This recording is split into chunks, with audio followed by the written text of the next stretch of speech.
देखिए, एसआईआर जो है ये सरासर भाजपा का, और अब तो हम लोग बोलेंगे कि इलेक्शन कमीशन भी भाजपा का ही साथ दे रही है। जिस तरह से आप बताइए, यही वोटर्स आपको पिछले लोकसभा चुनाव में सही लगे?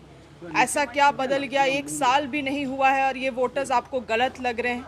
साथ ही साथ जो तरीका भी है एसआईआर करने का, अगर आपको ये लगता है कि इतना इम्पोर्टेंट प्रोसेस था तो इसको पहले ही तरीके से शुरू करना चाहिए था। इतने शॉर्ट ड्यूरेशन में शुरू किया। 20 लाख वोटर्स इस तरह से वंचित रह जाएंगे अपने वोटिंग राइट से, तो ये गलत है।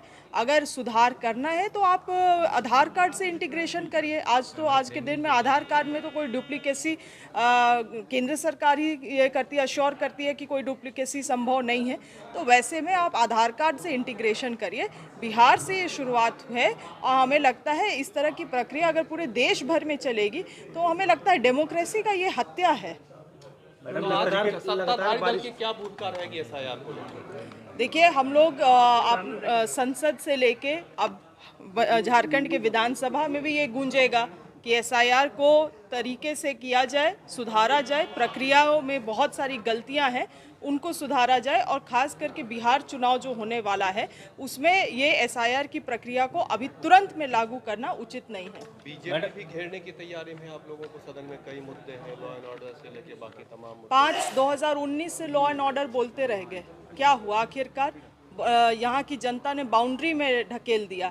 इन लोगों को लॉ एंड ऑर्डर केवल यहाँ दिखता है। जहाँ जहाँ बीजेपी शासित राज्य हैं वहाँ पे किन किन किस्म की केसेस आ रही हैं उनमें इन्होंने अपना आंख बंद कर रखा हुआ है।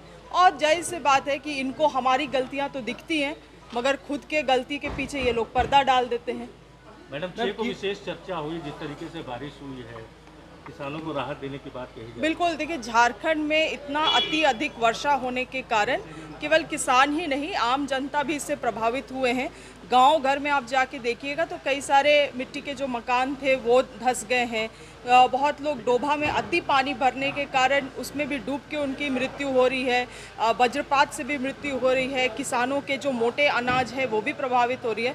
तो आदरणीय माननीय मुख्यमंत्री साहब ने और माननीय अध्यक्ष ने ये निर्णय लिया है कि इसमें अतिरिक्त चर्चा हो, और मुझे लगता है कि निश्चित रूप से कई सारे सुझाव इस चर्चा से निकल के आएंगे जिसको एज अ विभाग हम लोग भी लागू कर सकते हैं।